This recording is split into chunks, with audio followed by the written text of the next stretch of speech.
And so there's like these certain personalities, or these these just like modes of perception that are apparent in some people, where they go off the deep end, and what it always implies is a certain amount of risk, a certain amount of willingness to endure exactly the kind of ostracism and whatever else that Eiseley describes, because it's not a system that's maintained with like brute force coercion.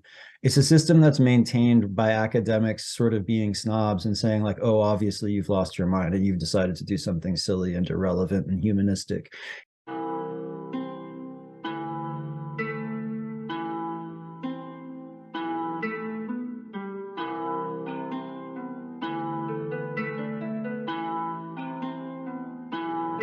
Oh my God.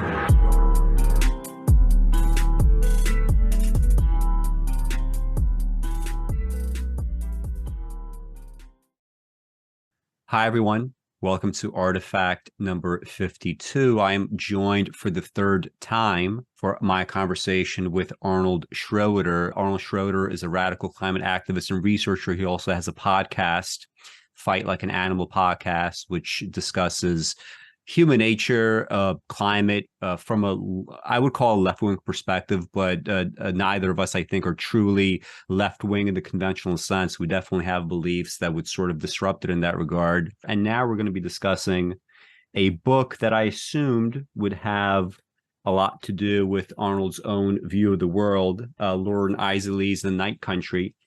And it's a book that in my early 20s definitely had a very strong impact on me when I was in college. It's one of those things that, since I'm a writer myself, it definitely influenced my style, the way that I sort of try to combine disparate ideas together. Loren Eiseley was a paleontologist who, although he was very much in the scientific world, he was also very interested in the arts and finding a mode of expression that many scientists, frankly, want nothing to do with, right? We see, for instance, and maybe it's a little less popular now, but we have this, if you look at Twitter, for instance, people making fun of the humanities. They say things like, oh, all you have to do is to just study STEM.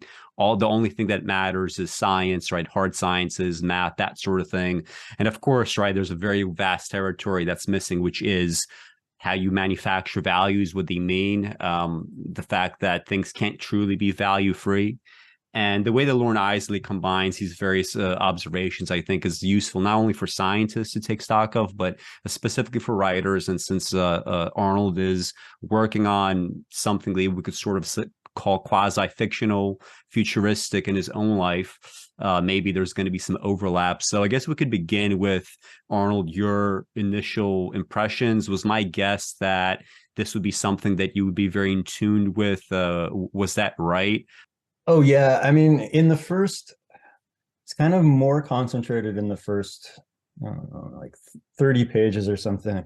There's a number of statements he makes, like experiences he describes, or statements he make that were like uncannily familiar to me, where, like big pivotal moments in my life. He was describing something that impacted him that feels very much like a version of the same thing that I experienced, and I'm very fascinated by this way. There'll be these uncanny moments because I read a lot of writing by scientists for a popular audience, and a lot of the time they'll throw in some autobiography or whatever at some point, and I'm always really struck by these recurrent sort of correlations between things people have experienced and worldviews that they have that don't have any like overt sort of logical relationship to what they're describing. Like there's this guy that reminded me of Eiseley is Robert Lanza, who is a biologist who writes a lot about quantum physics and like what the relationship between consciousness, life, and the kind of fundamental nature of reality is.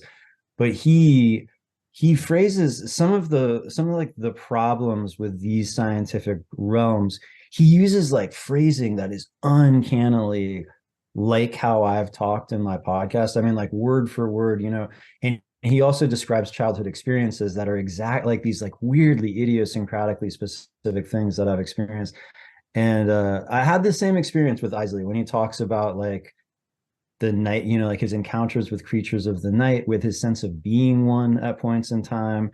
the sense of like freedom and expansive possibility, walking places that most people wouldn't, like, like distances most people would walk and stuff like that.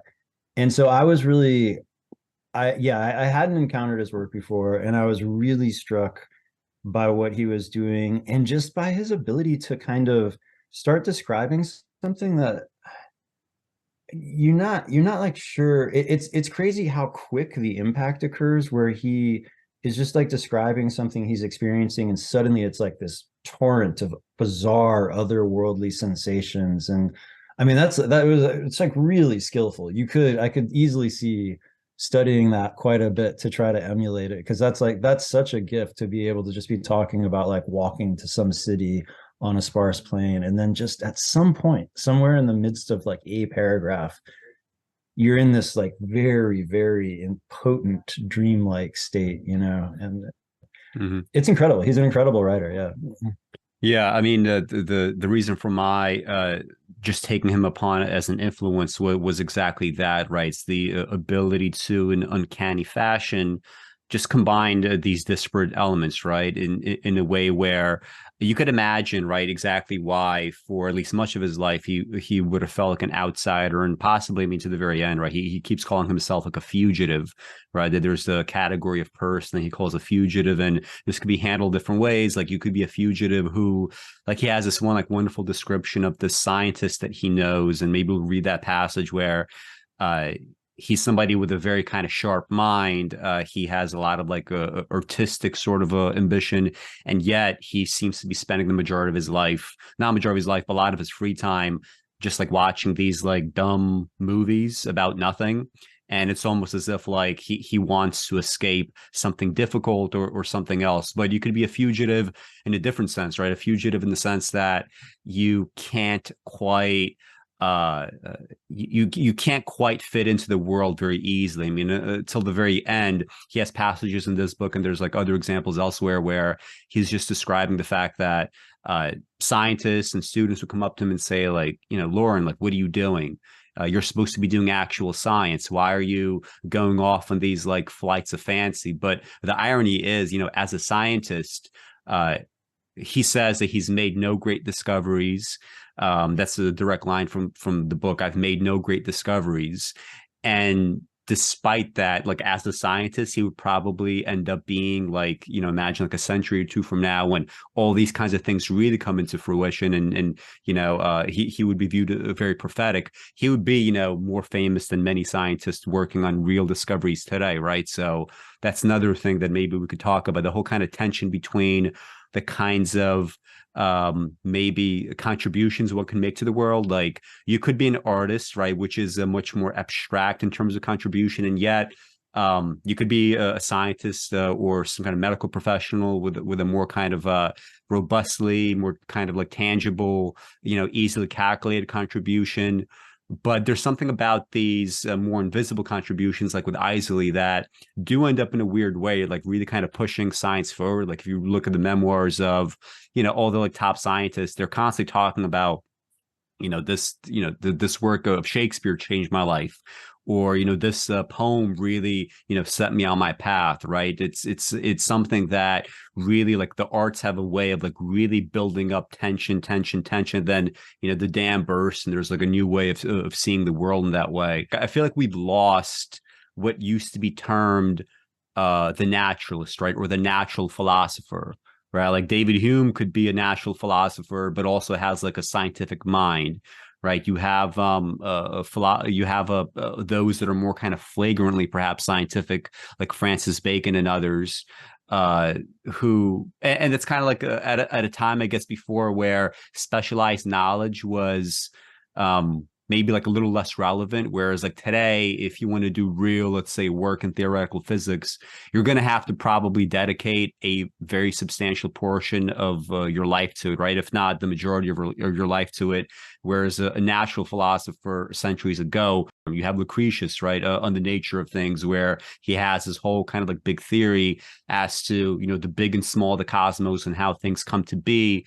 That wouldn't really fly in science now. And yet, We probably know more about Lucretius than we know more about more of the robust scientists during his era, right? Simply because he created the arts, right? So, what do you think about like the loss of what we might term natural philosophy? Like, do you think there are people that are like sufficiently working this tradition now, or what?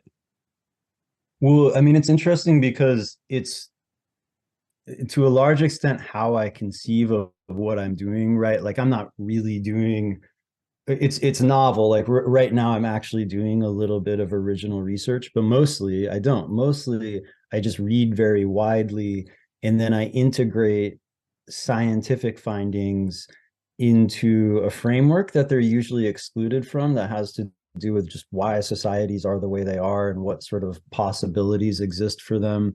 And because not a lot of people are doing it, there's a lot of low-hanging fruit. I find that, and it's really the case that I get emails from people in academic institutions sometimes saying like it's probably good you didn't go to school because you're not constrained in the ways that so many people are. But at the same time, so yeah, I mean, there is like definitely a lack of this kind of thing in terms of scale. There's a lot of stuff laying around for somebody to just fucking pick up who wants to not confine themselves to like a really hyper specialized niche. But at the same time, I do assiduously collect the writings, the books and the papers of people who kind of still do fall into that niche. And so I would say there is a steady stream of them. They do exist, and there's always people out there who specialized in whatever they specialized in, and at some point felt like the answers weren't satisfying. And what fascinates me most about those people is whether and to what extent there's like a kind of mind at work, like a sort of an innately different mind, a set of experiences that people have had that lead this tiny minority to kind of peel away from convention and start to ask, to be like a biologist that suddenly decides to ask like a lot of questions about the nature of consciousness or something like that. And you can even see in the way that some people decide that they're going to pursue a really big topic that has like obvious fundamental implications for everything we're doing and experiencing, how much that in itself is not really like, there's something that feels more like conventional institutional science as it's practiced today to say like, well, I'm studying inhibitory mechanisms in the prefrontal cortex that might have something to do with voluntary motor control and consciousness, than it is to say like, I'll just read anything as long as it tells me something about what consciousness is, right? There's something about being like hyper acutely focused in some really narrow domain that just kind of like feels more like, oh, that's like more credible. That's more, that just has more of the imprinture of like, that's like a scientist right there. And so there's like these certain personalities or these, these just like modes of perception that are apparent in some people where they go off the deep end. And what it always implies is a certain amount of risk, a certain amount of willingness to endure exactly the kind of ostracism and whatever else that Eiseley describes, because it's not a system that's maintained with like brute force coercion. It's a system that's maintained by academics sort of being snobs and saying like, oh, obviously you've lost your mind and you've decided to do something silly and irrelevant and humanistic, and so the way that Eiseley describes at the beginning, like what I think is interesting about his book and some of the others by authors who I do consider to be in this kind of like broad, this naturalist category, let's say, is that sense of being an outsider, of being like a fugitive, of there being some kind of fundamental chasm between that individual and others is there even when they're young. Like Eiseley describes this sense of like a sort of like affinity with, or a sense of communion with animals who are looking at humans from a nocturnal perspective. Like humans have created these like little pools of light that they inhabit. And they might even be during the day domestic animals, but he's talking about how at night there's something else. And when they look into the human world, it's like with very different eyes. He talks about that a number of times. That's a repeatedly elaborated theme in the beginning of the book. But then he talks about experiencing the world like that. And that was one of the things that really struck me, is I can remember so distinctly being like 14, 15 years old and like kind of going through those first experiences where I would walk around all night for a day or two or three, you know, where I would just be walking around. And like I would come to residential neighborhoods and be like looking through the windows at people like making dinner and watching television, and the sense of like absolute distance between, you know, like that side of the glass and my side of the glass was so profound. I mean, you know, being really like, oh wow, like I'm like really not part of that, like I'm not in that fabric at all. And his was the first book I had ever read that described something like that. But so I thought it was really interesting that both of us have taken on these kind of, I mean, he actually went to school and I didn't, but both of us have taken on these kind of like scientific pursuits in that framework of like the naturalist, the person who's not going to just like, you know, find like elaborate the details of some like hyper niche specialization. But I do think that those people are out there, and that there is a sort of, there's always this steady counter current, and that really tells us something about what science could be or what art could be. But it's always a minority voice, and I don't know when or if that'll change, you know. I mean, perhaps it But should be a minority voice, right? In the sense of, you know, like if everybody decides to start doing that, it's no longer going to be interesting, right? It's not like there's something about it where it's just going to innately attract people that are less comprehensive and less willing to sort of stand outside of their own or rather not maybe outside of their own, but like outside of like whatever the received wisdom point of view is, right? Like one of the chief advantages, like you mentioned, is, you know, if you have people telling you it's good you didn't go to school for this or that, there is this kind of like fundamental lack of constraints. There is something to the idea of being able to look into things from, you know, just a completely kind of like deracinated perspective, or perhaps not, well, it wouldn't be deracinated for from the sense of like, you know, where you are, where you're standing. Another big thing in this text in particular is he's constantly trying to sort of like dance around, you know, like the subject object distinction. Like you mentioned, for instance, you know, like obviously an objective fact is you see these people cooking or whatever, like, you know, eating behind this window. That is an objective fact in the world. The other objective fact is there is someone else that's walking by the window and peering in. Right. There has to be a way to sort of congeal the two, make them make sense in a way where, you know, all the details of the world, like if you could sort of capture them all at once, it probably gets you a little bit closer to whatever slice of reality that you're studying. And maybe we could like talk about how everything gets framed. So before even like just talking about the book proper, just they did do a good job with this edition in terms of like the illustrations, right? yeah, Like it really captures, like, because when I read Night Country for the first time, it was, you know, it was like something without any kind of pictures. It was like this old hardbound copy, I guess, from the time when it was first published. And here you like a lot of this just kind of looks like my idea of what maybe the book should have looked like when I was first reading it. They have like a nice use of black as negative space. Light is just all kind of cross-hatched, and you know, it's nicely done. Like look at this tree, for instance, right? And this like yeah. illumination around the figures, as if almost as if like there's like an aura right around anything that's like, you know, animate. Which kind of like I guess captures some of what he talks about with, you know, is there anything other than the machine, right? If we're the ghost in the machine, does that ghost even exist? But anyway, so like in the forward to the book, this is how he kind of like frames the entire text, which is it's a collection of essays. They're not totally disconnected, but it seems like he sort of like put them together after the fact and not necessarily all written for this book. So the forward frames everything like this. Last week, scuffing the turf while waiting for a plane flight to begin, I turned up a broken wheel from a child's toy. It had once been painted a golden yellow. On impulse, I pushed it into the pocket of my topcoat. For luck, I said to myself and shivered.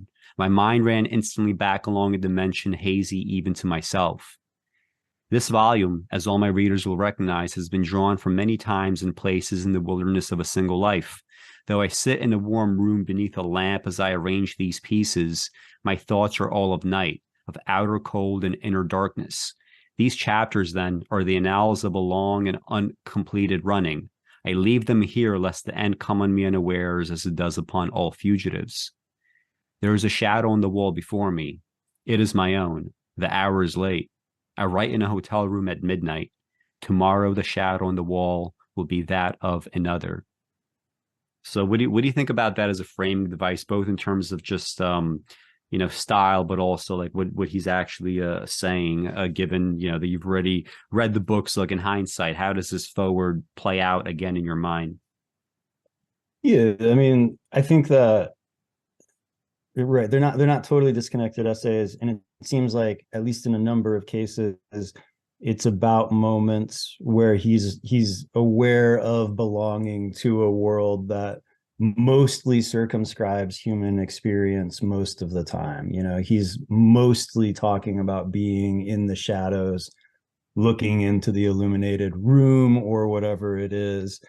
And then everything, like all the synthesis, I feel flows from that. It flows, like, the fact that he's able to examine the interrelations between things that most people aren't, comes from that initial alienation, and that's what makes it that's what, like, over and over makes it such a, like, poignant, just like the flow. It perfectly captures, like, the flow of the writing, where it's like, okay, now he's talking to a man who has kind of gone insane and believes that some geological artifact is a petrified woman that he seems to have fallen in love with on these incessantly windswept plains or whatever.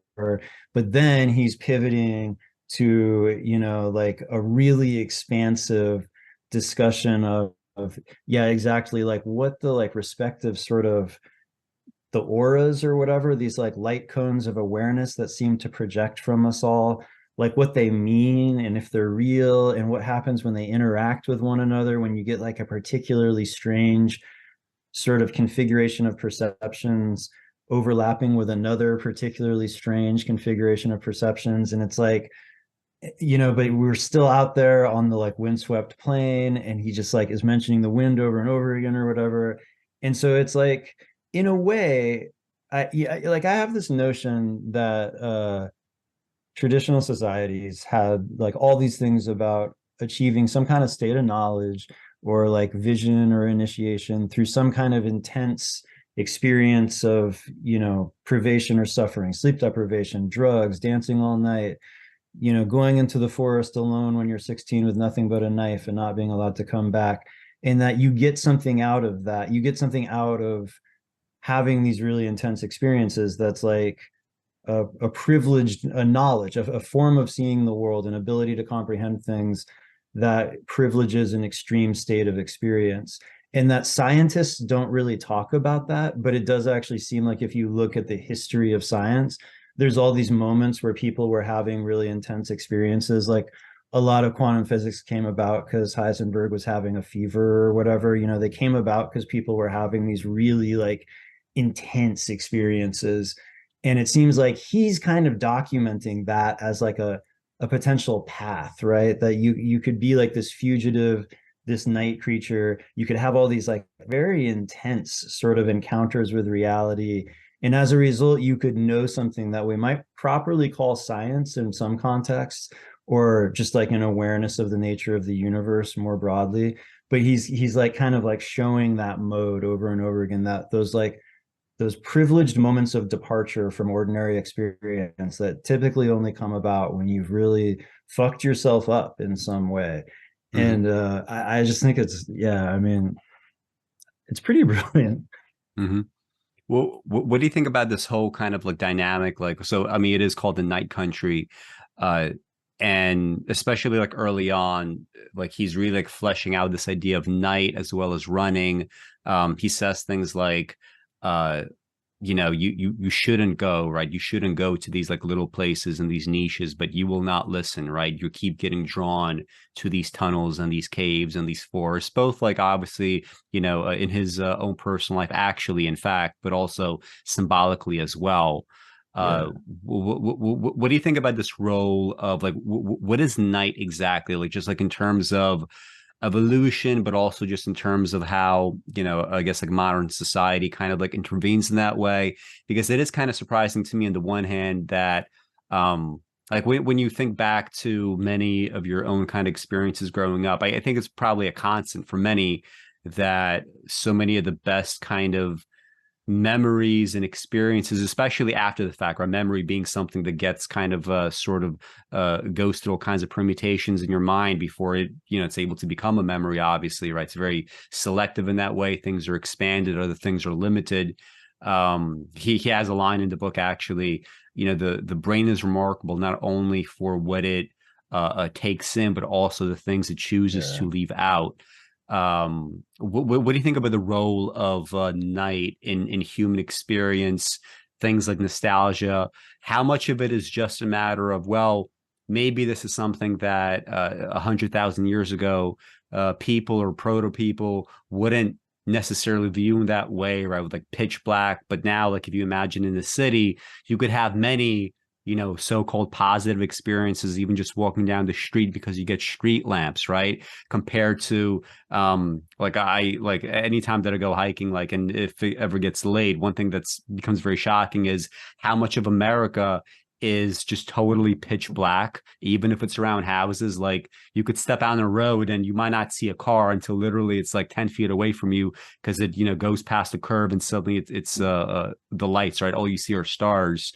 But with the kind of modern world, we do have these kinds of interventions where it's almost as if like they're helping us shape memories, right? They're sort of taking away some of the darkness, and it's kind of like filling in kind of like with almost purely human space. And by that metric, like perhaps damaging animals, right? Animals that maybe should be in pitch black, now they have to deal with kind of like the forest that we end up constructing, that sort of thing.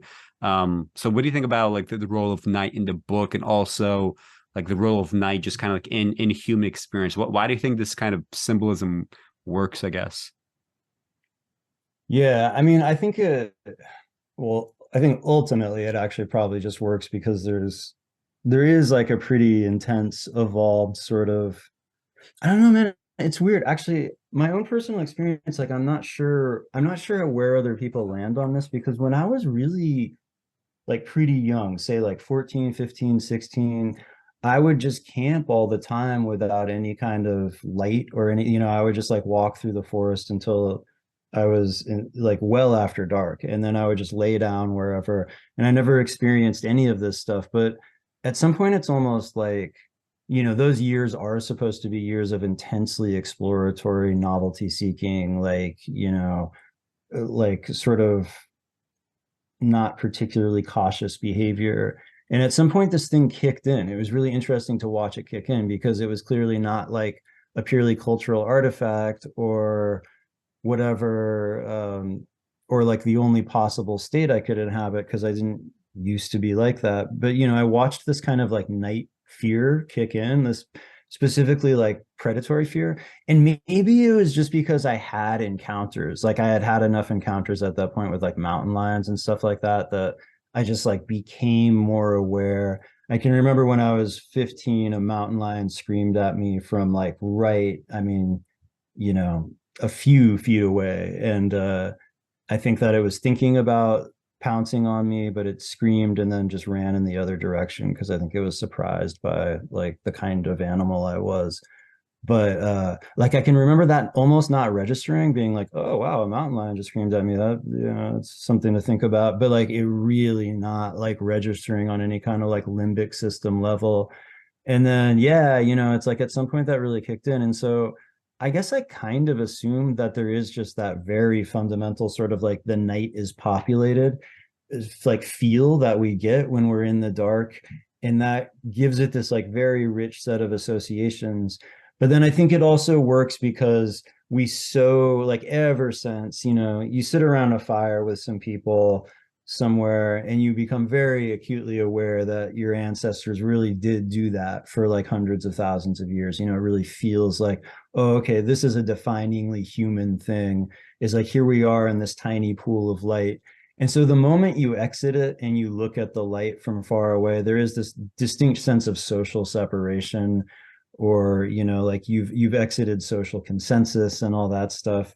And so then there's all the like initiatory experiences that are associated with that throughout human history. The idea that to become a fully realized human being, you have to experience some form of exit from the like the group and the society and the protection and comfort it provides, and just go confront the world purely on its own terms for a while. And it seems like Night is very wrapped up in that. And so, yeah, I mean, I think he's just like, there's all that stuff. There's the way that the metaphor works logically, but then there's all the deep sort of experiential associations that are engendered by human evolution. And he seems to just be willing to play with like, to like freely sort of mingle all of those elements just exactly as often as he feels like, which is cool. Mm-hmm. Early on, there's this discussion of so he's a child at the time, and I guess he comes across on page 6 some children that are a bit older than he is, and I think it's in a cave or like somewhere in the beach where it seems to be a bunch of kids that want to destroy what he calls a huge old turtle asleep in the ferns, right? So they're trying to kill it. He says, I saw his end. They pounded him to death with stones on the other side of the pool, where I looked on in stupefied horror. I had never seen death before. And at the bottom, he characterizes it like this: I had discovered evil. It was a monstrous and corroding knowledge, and it could not be told to adults because it was the evil of childhood in which no one believes. I was alone with it in the dark. And in the dark henceforth, in some fashion, I was destined to stay until 2 years later I found the gold wheel. I played alone in those days, particularly after my rejection by the boys who regarded Green Gulch as their territory. I took to creeping up alleys and peering through hedges. I was not miserable. There was a wonderful compensating secrecy about these activities. I had little shelters and hedgerows, and I knew and perfected secret entrances and exits into the most amazing worlds. What do you think about his characterization of evil? Because there's this kind of like ongoing debate, I guess, in philosophy as to whether or not evil in fact exists, or if it's just some sort of like, you know, like a slight amplification of whatever we might term to be like the opposite of good, right? You know, certain things are bad, so certain things are worse. Then eventually you get to something that in the popular imagination could be called evil. Like, where do you stand on its existence? And what do you think about that idea of like, he calls it, and I think this kind of speaks to, you know, in terms of like how maybe like in like technical philosophy, this can't really be broached because it's an evil that exists strictly in childhood, right? It's a sort of thing that as a child, you might instinctively and immediately understand as evil. Like I remember like something like similar. I remember like at a camp that I went to, and there were like, you know, kids that were torturing like some like little animal. I don't even remember the details, but you know, I remember at the time thinking like, you know, yeah, there is like something evil here, but if I were to like go tell anybody, would adults actually really care? Or, you know, because I had the feeling that they probably have been so kind of like inured from all this for so long, and so kind of like dead to whatever experiences they might have, that it's not be considered like a big deal, right? Whereas to a child, maybe it would be a big deal. What do you think about those framings and the concept of evil? Yeah, well, and I mean, I think that that runs a whole spectrum. I mean, I think oftentimes kids, I know that this happened to me a lot in childhood, are sensitive to evils that have become like very integrated into Hmm. our everyday social fabric. And they're like, hey, why are we doing this? Like, why is the man sleeping outside? And the adults are like, don't worry about it, kid, you know. Yeah. And right, Yeah. like, um, but but I totally fall on the, and I don't, I guess I honestly don't have like very complex arguments about it, but I'm totally like, oh yeah, like evil definitely exists. And it was like we came up with a set of descriptive terms that include evil for a reason, because it does describe something that, you know, it's like I guess I feel like it's maybe like one thing to ask, like, is there some objective category that you can map out in any other terms? I don't know, but like the terms in which it exists is there's like something that just registers in our perception as evil that is very, very distinct from like, oh, that shouldn't be happening, or that really shows you like the excesses of human behavior or whatever. And to me, it actually is like a way that I'm interested in talking about the world that we encounter now, where I'm like, yeah, you see like the guys who like take the instructions from the tower with the flashing red beam of light on it to like drive their machines around to dig up the earth to like change the temperature to unleash storms and fires all over the world, and see how they've created this like scarred hellscape. Like there, you know, there's a reason that Lord of the Rings like describes Mordor in exactly the same terms and calls it fucking evil, you know. And it's like, it's okay to just say that these two things feel the same way, and that's what evil is. It's a human subjective register.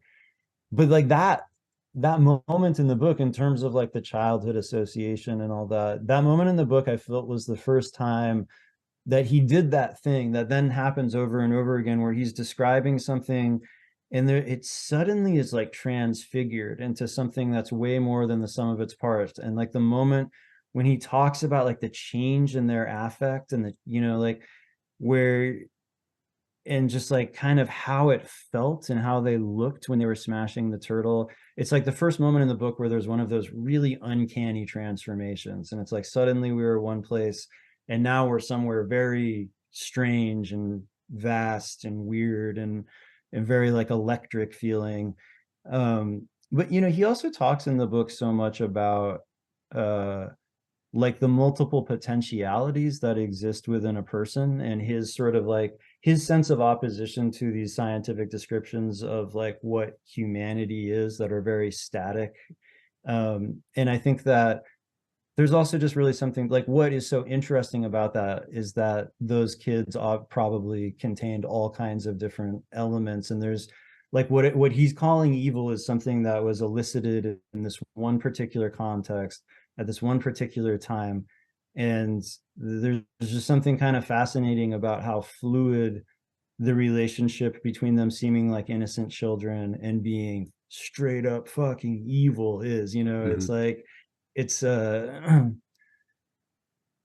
yeah, so I don't know, I think that I can remember similar experiences, and I think that there's that thing to be gotten out of it, that you can see these like in children, you can see these flashes of like many different ways, like many different modes that could in adulthood come to like dominate a person in different social conditions. And something that I would call evil is it's totally one of them. It's like one of the multitudes that we possess, for sure. Yeah, I definitely think that if you're one of these people that, you know, to get back to the idea of, you know, a natural philosopher, if you're anywhere kind of like in that mold, you're better. Like if you have like any kind of like metaphorical or symbolic thinking, like you're gonna have to just, you know, be like straight up like, yes, like evil exists, right? Yeah. Like there's gonna be like no way out, right? There's no amount of like technical haranguing that you could do to, you know, make that not be the case. And, you know, to the idea of like children, you know, it's one of those things where like you can't call obviously children blank slates, right? Because neither of us believe in such a thing. At the same time, there's definitely something about childhood where, you know, all these kind of like parameters are a lot more open-ended. Like I can imagine like if like a father, you know, like found out about you know, his kid killing an ancient turtle and then just like beat the shit out of him and being like, you're never going to be doing this fucking thing again, right? This is evil and this is why. Like he might, you know, very much, you know, never do such a thing again and be very ashamed and have that be like a major part, right, of his memories. Like, you know, I did this thing and there was this severe consequence for it. But yeah, but like there's something about like children where you see like all these possibilities. So like when you have something like, you know, like a mass killing event come out, like it's not it's not going to be like, you know, it's not the same thing as like an adult mass killer or like an adult mob, right? With children it's going to be much more limited to, you know, not even killing, like it would be much more limited to sort of like extracting pain of some sort, right? Which like it makes it seem, perhaps has more of those qualities of evil in that way, right? Because it's just in some ways like there's something about it where it's like not, because it's not so totally rational, right? There's something malformed about it, right? It feels scarier, right, than other things because it's not something you could reason about, right? You can't you can't reason with the children out of like killing the turtle, right? The only thing that would happen in that situation is if you could employ brute force to prevent them, that might be the only thing, right? Or if an adult will come in, suddenly it's like, well, adult being kind of like lightning rod for reason for like the adult world, if they say a certain thing has to happen, maybe it'll happen. So, but anyway, there's this so early on when he's talking more about his, because like early on the book, it's kind of deals with a lot of his childhood memories and his kind of like going through these various experiences through tunnels and sewers, and later on he's like doing the same thing but as an adult, right? He's like crawling through caves. Right now he has like maybe equipment with him, now he's allowed, right? Now it's sanctioned for him to do so, no one's going to come after him, no father is going to chide him for it, right? But he's doing the same thing. But as a child, he's with this guy that he calls the Rat. Seems to be like a kid that is older than he is, and they're going through the sewer. And I first read this book like a long time ago, so when I reread it now, I remember being like still at the edge of my seat where he's describing like the water trickling in, and he thinks this is actually like going to be a huge deluge that might trap them and drown all of the kids. So it's like him and a few other kids, including the Rat, and it just turns out to be like a fire hydrant in the end. And so this is not the event that ends up killing them or the Rats, but like soon after that, he does this like wonderful thing stylistically where he takes an event where you think might end in some sort of like death, and he says, well, okay, it's fine, nothing happened. But then immediately after, he goes into the ways in which Rat died, right? And it's it's in more ways more powerful, right? So the way that he characterizes like this, so like thinking back to the conversation, we can come back later with the gang, I ventured. The Rat turned and looked at me and through me and beyond me. He tapped my arm, and I could see the thin, quizzical line deepen on his sharp forehead. We'll keep it for our own, he said, just us. Then he turned, and we left that sound vibrating the air and went back to the world. A few weeks later, he was dead of some casual childhood illness. All that consuming energy and passionate intellectual hunger had come to nothing. In later years, places of learning would become familiar sights to me. I never met a mind like his again. And the reason why like I highlighted that is it struck me as like something that probably happens, not probably, that does happen all around us. People that because of their circumstances or their inability to thrive, or, even if they end up making wrong choices, I think that's all kind of like part of the same equation. They could have something very unique to contribute that would that is otherwise just like non-existent, right? There might have never been, in the Rat's future, the possibility of like a college education or anything along those lines, right? Where maybe this kind of like probing mind could be allowed to be more constructive, or even outside of a college education, like the just like no kind of like obvious avenue for that to occur. Like, what do you think about like both like the parameters of just like human just human variability, and like all these like minds and all these things are like around us that you could tell like are just not going to be allowed to thrive? Because I say this sort of the time, like the most talented poet that I know is a former gang member from Queens, New York, right, that had all kinds of crazy experiences growing up and never had a college education. And he's lucky in the sense that he had the wherewithal and the intelligence to sort of like avoid the worst case scenarios and sort of construct his life where he could like write for the rest of his life. But you could imagine many people might have that little spark, right? They can't stick to it. Maybe it's because of a bad set of choices, or maybe it's because of circumstances. Maybe it's a combination. Like, what do you think about like that, that kind of like sense of like human variability, and, maybe how that could be tapped in the future under better circumstances? Yeah, I mean, I think that I think about this all the time. I, I think about as I read, as I read science, I think about all the people who are doing some useless thing, who are like getting people lattes right now, who would have the answer to the thing I'm reading. That, that like happens to me all the time. And I definitely had like similar observations and experiences where I feel like a lot of the people that I've known throughout my life who most impressed me with their intelligence, their sensitivity, the uniqueness of their like ways of conceiving of things, and just sort of like processing information and synthesizing it are dead, and like um there's really something to that. There's something about what this world does to sensitive people that, I think even when you abstract all of the sort of like socioeconomic and experiential factors that tend to like sequester some people into paths like grad school and sequester other people into paths like prison or a barista job for life or whatever.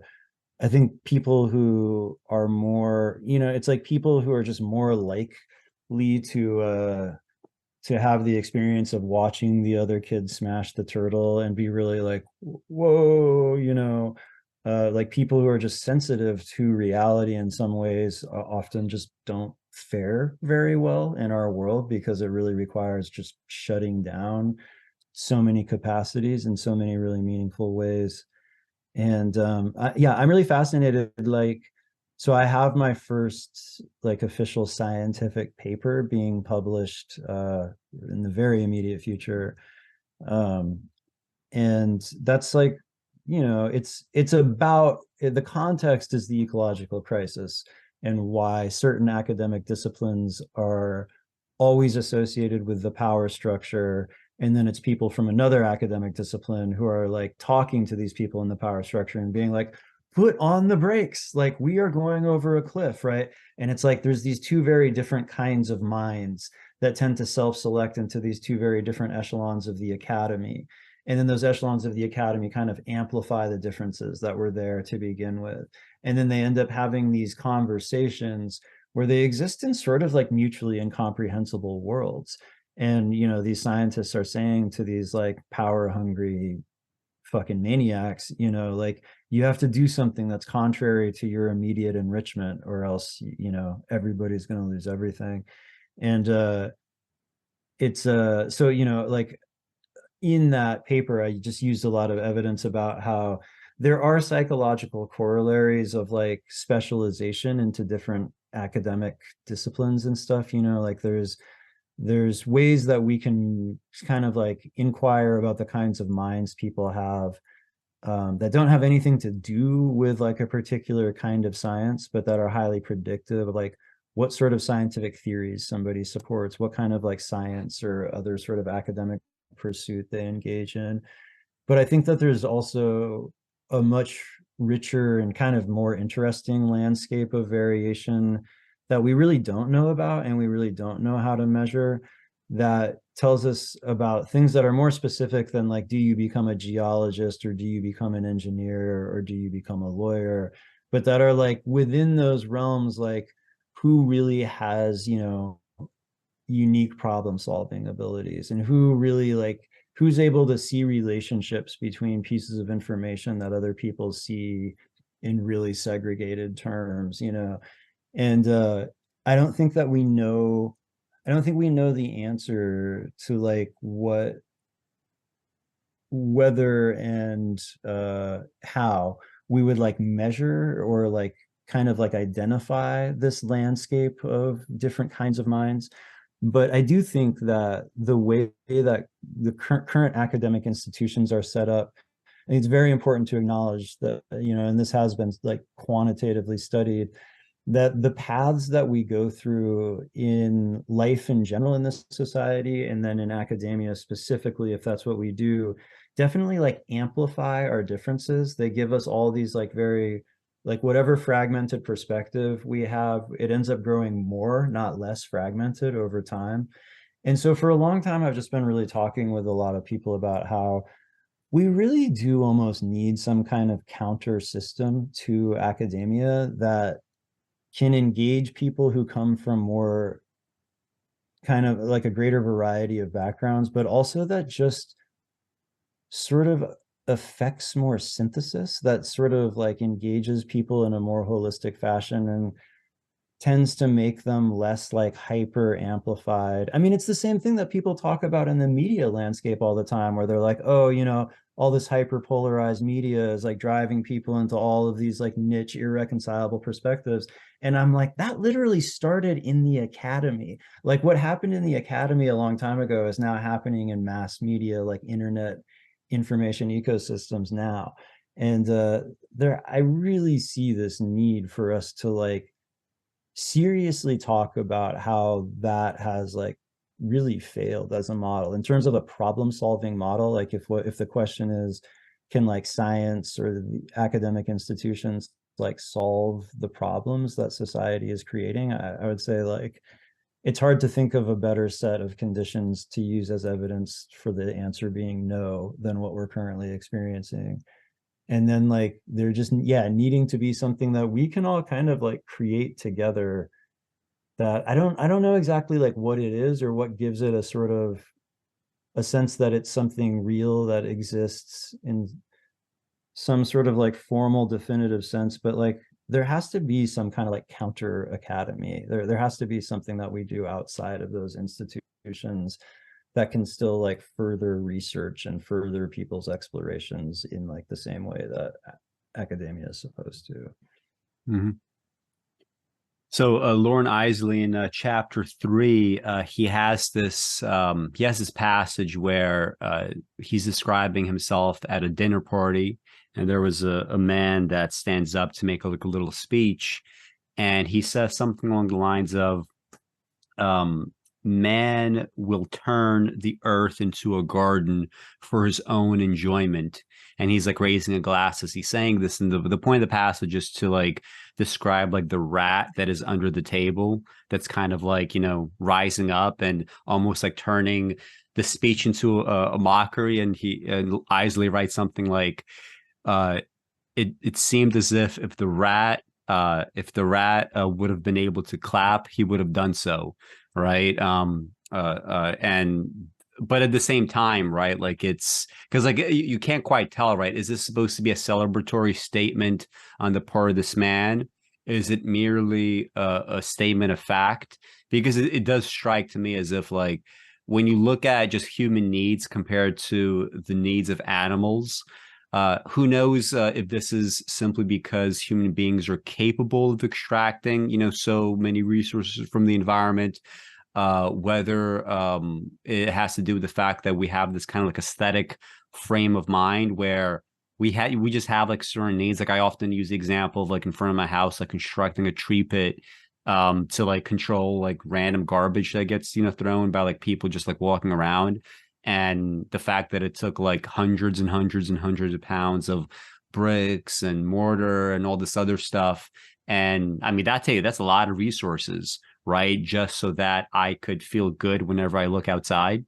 And there's much, you know, deeper, obviously examples of this where, you know, the higher up that you go, like in terms of socioeconomic status, suddenly you have needs emerge, such as like, I need a private jet, right? I need to be able to get to wherever I need to get to as soon as possible. I need this, I need that. Like, do you think that will ever be in any way like, well, it's going to have to be reduced in some way, but like, can we actually eliminate this overwhelming desire without like, you know, like deep sort of like cybernetic intervention?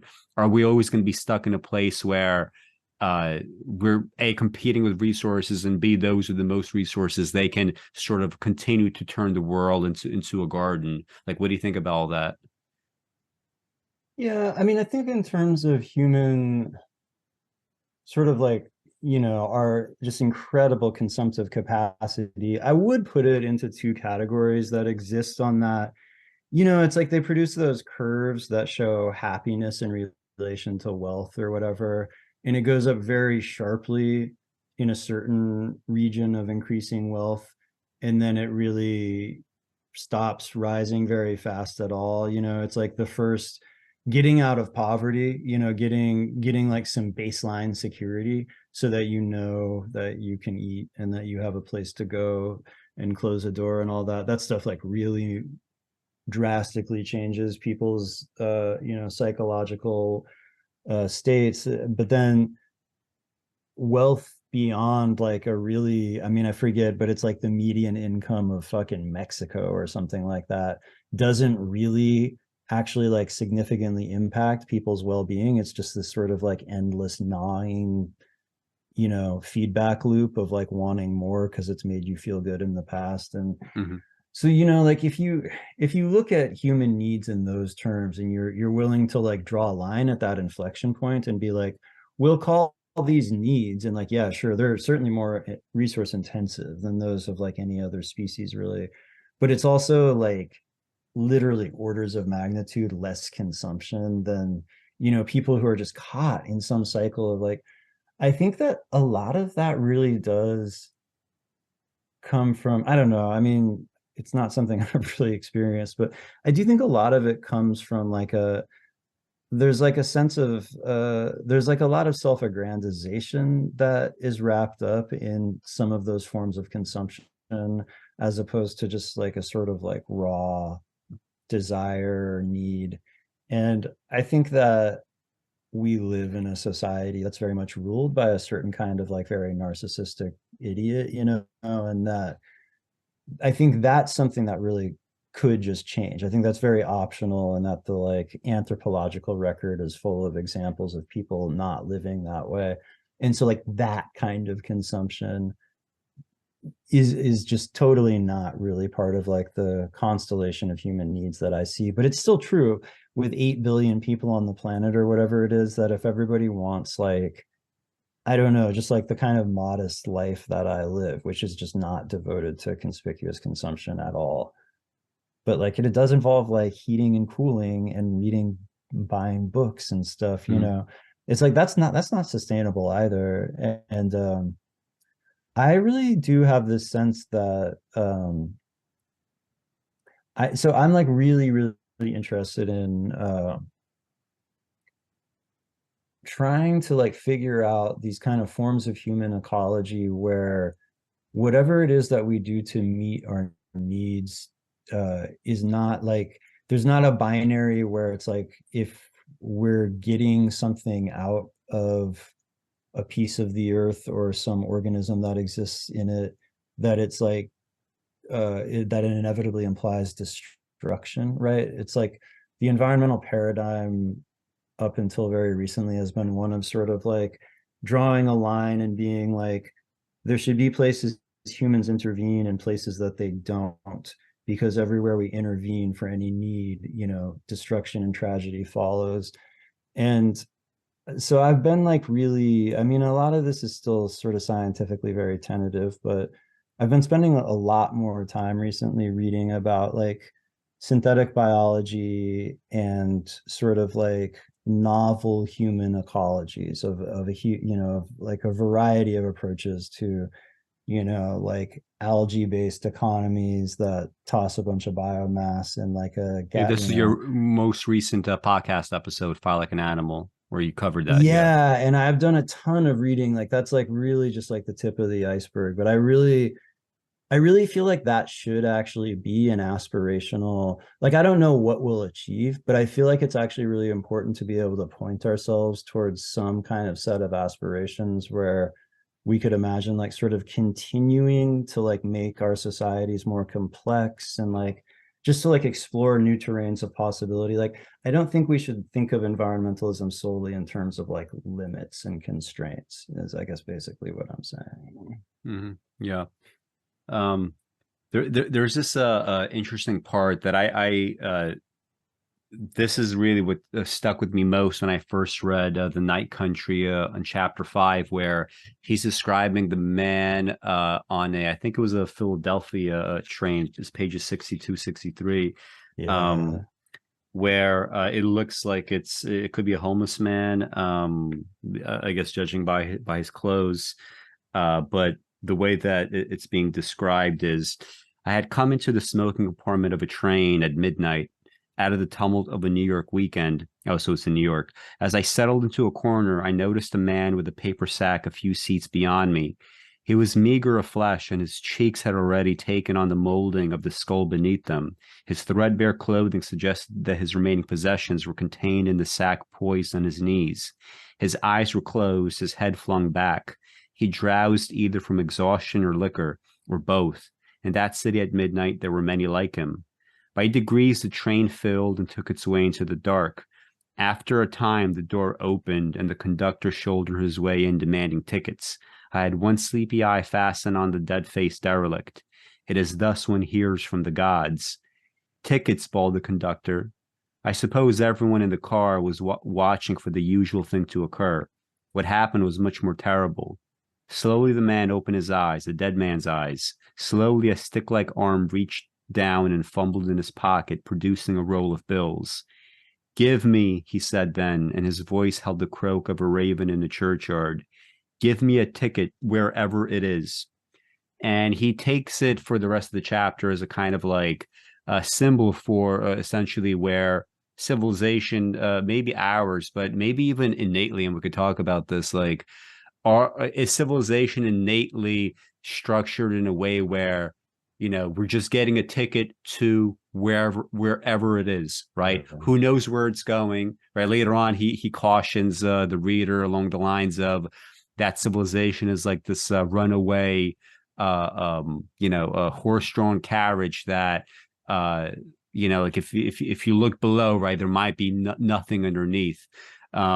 Is human society kind of like damned to essentially be in this state where, since meaning can't be like, it can't be made for us, right? Like we can't forever derive meaning and purpose just from like something like, reading the Bible, right? We can't depend necessarily on religious texts. We can't depend on things that people might have told us. We have to always find a way to construct and co-construct meaning and purpose as time goes on. Is civilization in this kind of like state where, because he also talks about cultural evolution, and it would apply where evolution is just kind of like very like object oriented, right? Meaning like there's an objective in place, right? You have to adapt to, some sort of a set of circumstances. So whether or not it's like good or bad, you're simply going to, take on those adaptations to deal with that in this kind of like instrumental fashion. Is civilization just kind of like in the same situation where we're just kind of groping right through this darkness where, whatever is instrumental to us, it gets picked up and we don't exactly know what we're accumulating. We don't know if we're going to find ourselves in a situation where, our adaptations suddenly are very, they're essentially now these mutations that might kill us. Right now, we find ourselves in a world where those adaptations are ill-suited. What's truly intrinsic is that we can't really know where it's actually going, both biological evolution and social evolution. We're just like in this, there's no neutral state. Like you said, like we can't like rely on anything that we've done already isn't necessarily like the default. There is no default, right? Like no matter what we do, we're going to create a progression of some kind that's going to go into some kind of unprecedented territory, right? And there's no way around that. And I tend to emphasize that that's true even in the short term on the biological level, right? Like we are affecting human evolution with all of these things that we've like thrown into our lives very recently. Like we're affecting human cognitive evolution with these computers we're using right now, like the whole thing. And but I do think that what you see in both social evolution and biological evolution is that there's like, exactly whatever is laying around already gets repurposed in some fashion for the next development. For whatever comes next is just based on what's already there. And so I do think that there's some sense in which we can like think constructively about, I mean, it's really an open question to me. Like, I don't know the answer to this, but he talks about it in terms of Christ being this dividing line. But like when we started really thinking not just in terms of the future of like the outcome of a war or a harvest or a couple generations, but like asking the question of where civilization is going. And like, I don't know when that started, but I do think it's actually it is like pretty interesting that we can ask. And so I think that this is a question of degrees. Like, I don't think it can possibly be true that the fact that we can reflect about this and like have conversations about where we would rather end up um, over other possibilities is like totally devoid of meaning. But anybody who thinks that we can actually engineer our way towards a given, like I mean, I talk about like wanting to influence the future all the time, but I'm also emphatic that what the future will actually consist of. It's like I can see all these different possibilities that seem plausible, but the actual future will be something that isn't any of those things. It's something different from and probably weirder than anything we can imagine. And so there's a tension there. If you can get behind that and understand that, but then also understand that we do have some agency, but it's just limited. I think in that dynamic tension, you're somewhere around the truth or whatever. And maybe we could dwell on that a little bit. I forget if I even put in my notes, but just this whole kind of like distinction between, like free will determinism. Do you have like any strong views on that? Because like, I mean, even in terms of his descriptions of cultural evolution, if you're going to be emphatic that,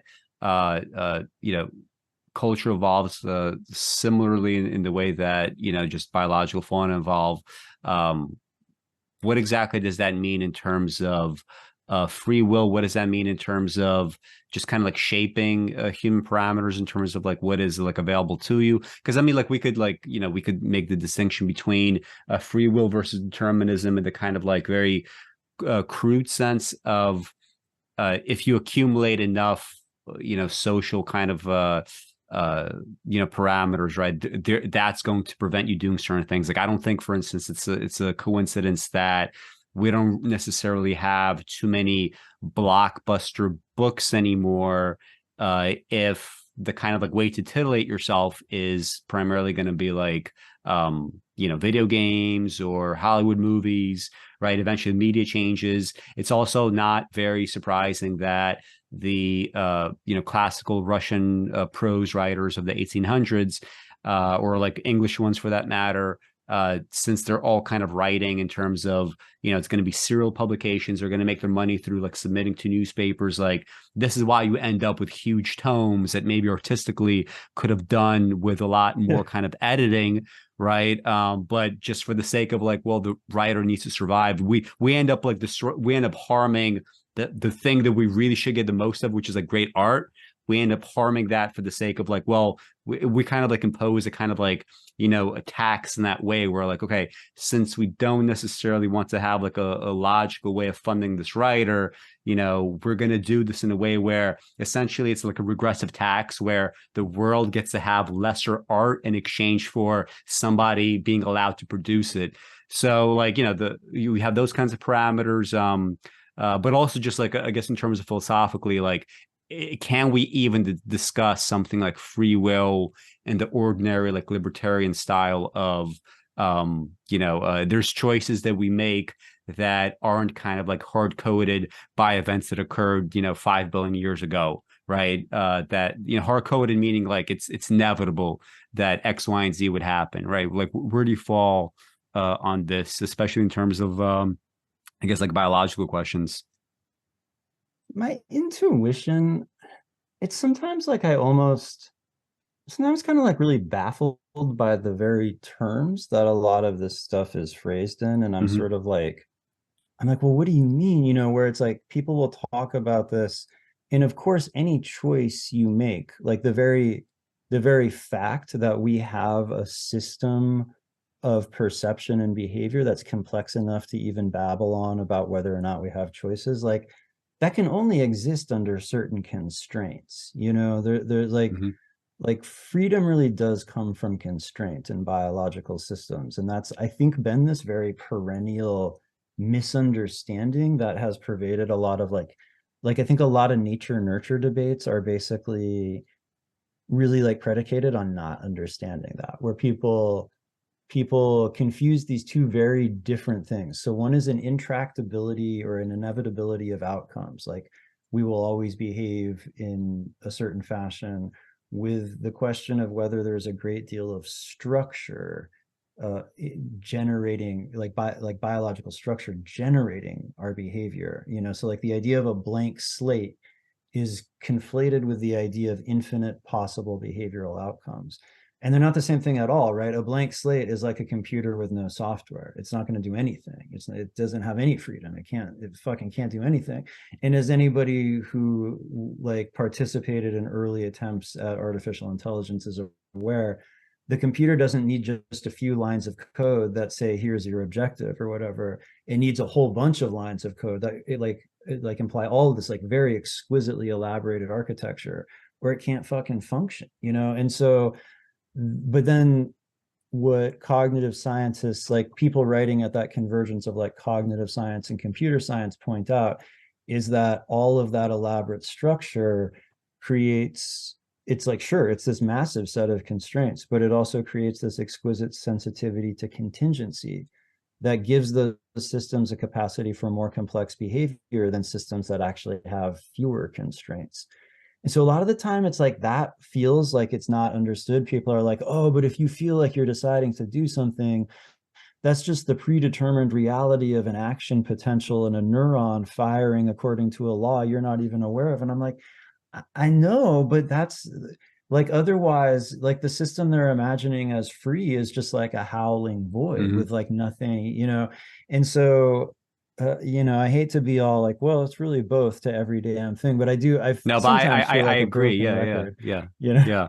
Yeah, I mean, like, I honestly, like, yeah, I think a lot of specifically the discussion around determinism versus like libertarian free will or whatever, it is just people, and I'm very sensitive to this because, like, if I'm reading something like, I'm very like, I would reread a line, like, what does this mean? Really, really outside of my own biases, what is this really saying? So when I really think about what's being said, when people say things like libertarian free will or determinism, I think a lot of it just comes down to just a misuse of language. Right. People are just confused about language. They're confused about the real like practical ramifications. Like if you believe, for instance, in a truly libertarian free will, like how exactly like if you ask somebody that believes in libertarian free will to like map out the trajectory of a set of choices, they're not really able to like do this like by dealing with actual practical ramifications. Whereas like those that accept determinism, they believe, like you said, like there's this like total constraint on freedom, but it's like that's literally the only way you could have anything done, like doing anything in life. Like you obviously need so many rules, constraints, in a way that makes sense, right? You don't want to like overinflate that, but by the just by having the constraints, right, that really changes, that really allows things to happen, right? So yeah, I agree with those observations. What do you what do you think about his idea of like, so he's like tapping later on Francis Bacon in chapter 9, right? This idea of like conversation with ancients, right? He's imagining Francis Bacon just being in conversation with his predecessors in the same way that Loren Eiseley feels like when he kind of retires and he's reading at night or whatnot, that he's always speaking to the past. I remember first feeling this way when I was a teenager, where I was like, well, I have to, because like everybody around me is like, oh, like you should, not that I wasn't like going out more and stuff as a teenager, I was, but I was at that time already like getting more interested in like, all right, I want time for myself. I want to sit back and read. I don't want to be surrounded by people. And people were telling me like, no, you need to go out and do this and do that and make more friends here. And, just, I just, the way that I explained to myself was, well, if I'm not really that interested in like everyday friendships in the way that others are, what about the fact that it seems like I'm just cultivating a friend group or a peer group with like everybody that's dead, right? Like these books that I'm reading, right? I think like, well, if I'm going to be writing an essay or a poem, like what would he think of it, right? What would he say about that? Is he going to be impressed by this? Because I'm not interested in impressing some, like a random group of like contemporary monkeys. I'd be more interested in like, well, who actually did, these accomplishments? And by impressing, all that really means is like, am I building on their accomplishments in a way that's constructive? That's really all that all comes down to, right? It doesn't even have to be like an ego type thing. What do you think about the idea that there seems to be like a lot less conversation with like the past, right? Like I feel like even maybe in the bonus show we'll talk about this, but like even like when we discuss like Palestine now, the ways that everything is just totally forgotten in terms of maybe what we might have learned about the terror attacks 9/11, right? What we would have learned about resistance movements after, France said finally, after killing 3 million civilians in Algeria, we're going to give up this colony. We're going to, decolonize. We're going to move on. I feel like, we are, and I don't know how chronic this is. Like, is it simply, a myth that it seems like people are less in conversation with the past, more willing to forget, whether it's like the neglect of the humanities or whatnot? Like, is this something that's accelerating, or are things like always this way? Is it always kind of like a strategy to only selectively remember bits and pieces of the past, as opposed to extracting comprehensive lessons? Because comprehensive lessons, right, going back to the idea of like circumscribed actions, right, they definitely limit the parameters of what's possible, right, if you take their lessons seriously. So like what do you think about that conflict?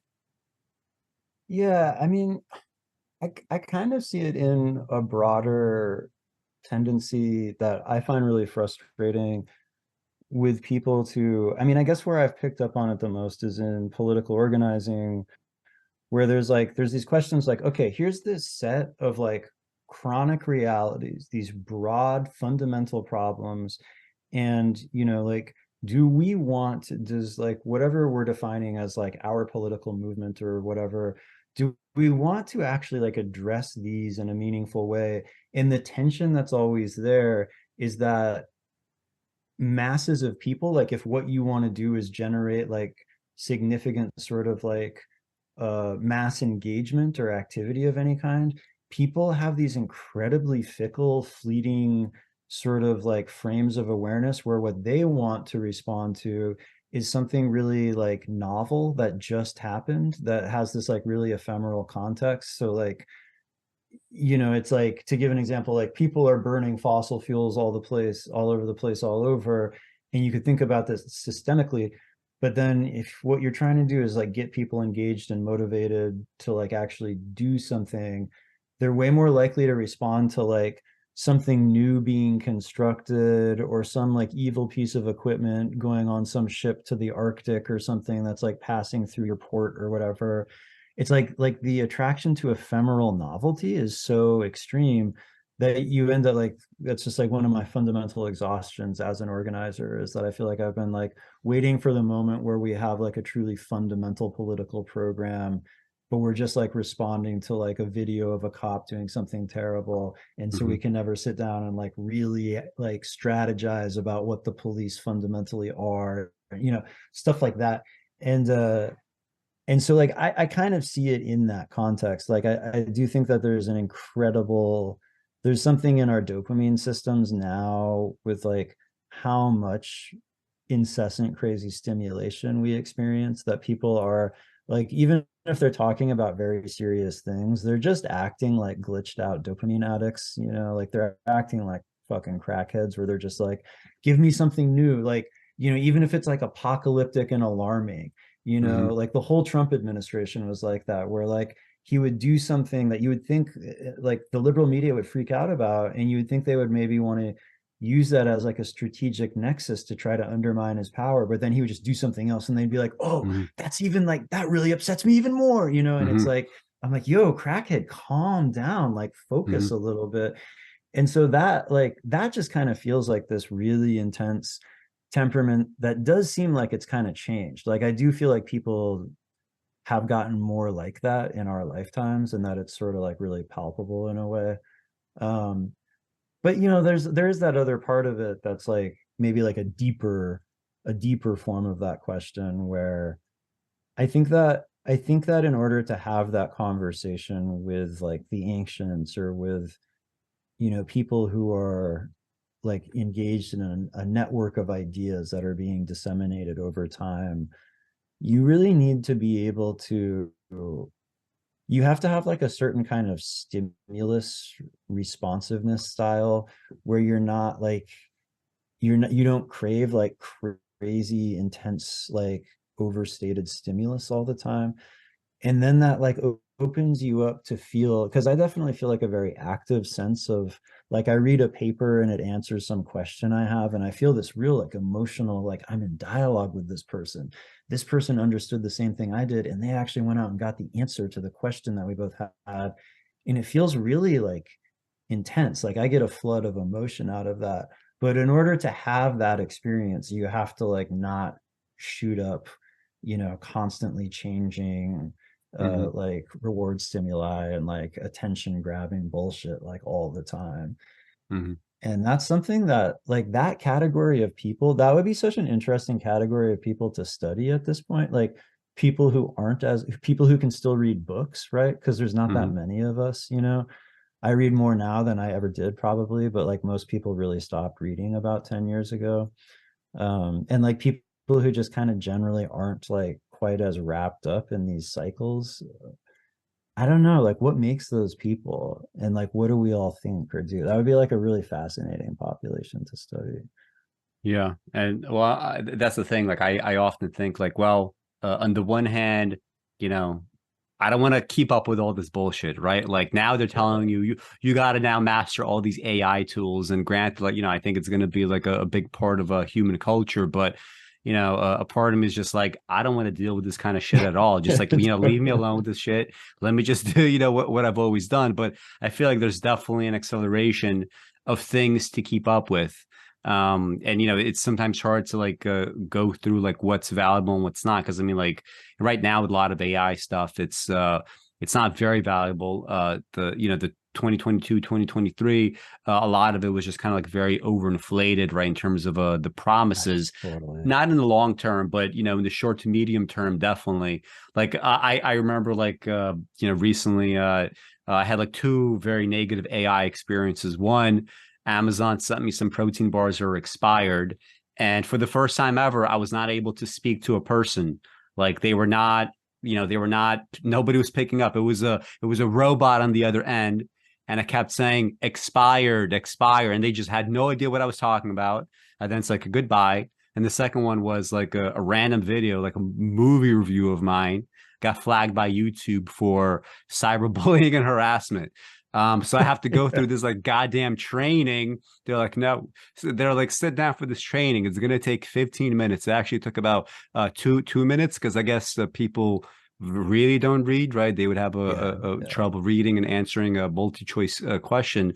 But anyway, I mean, these are the two experiences with AI. Like right now, if I go on a website or I go on phone and they're like, or you could press 2 or whatever for our AI assistant. No way. I don't want to talk to this goddamn AI assistant because I know I'm not going to get what I want, right? It's just not, this kind of stuff is not ready. So everything's being thrown at you, ready or not, to keep up with. And it really is thinning out so many other forms of thinking, so many, like for my own life, like one thing that I'm very struggling against and always trying to fight against is now I have to constantly write in a very slow process.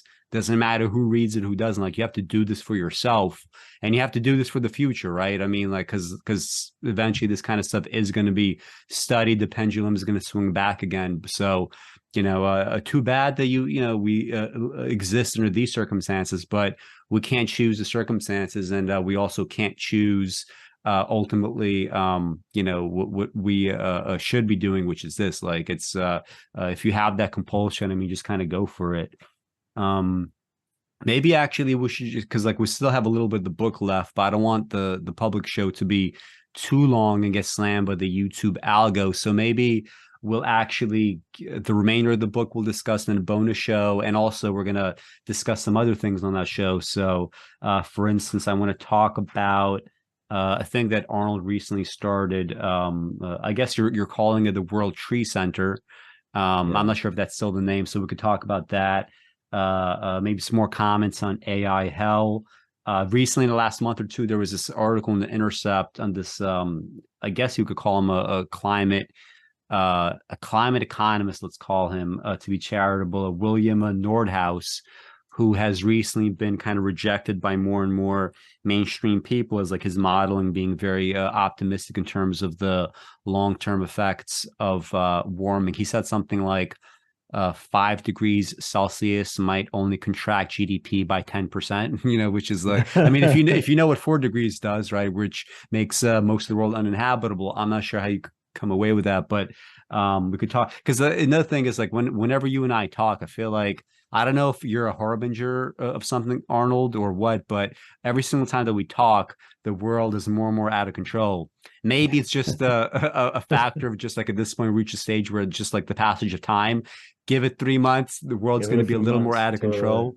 Right. So anyway, a bunch of other stuff, too, I guess we could get to Palestine, just kind of like how, these things get talked about, like historically into the present day, what it means in terms of because I do think there's like something to the idea of if we have this like slow moving genocide, it's been slow moving for 75 years, but a slow moving genocide that we could actually map out in such excruciating detail, much more so than we ever have for like in terms of documentation for the Holocaust, let's say, right? Because now we have videos, right? Now we have everything, and it's being live tweeted. The genocide that gets live tweeted, and everybody knows what's going on, everybody's seeing it, and yet nobody can not only do anything about it, but if you say something about it, you're going to lose your job. So anyway, a lot of topics to discuss. So the overtime segment for those that are patrons is coming up, and for the public show, thank you guys for sticking with us. And for the patrons, the show is now.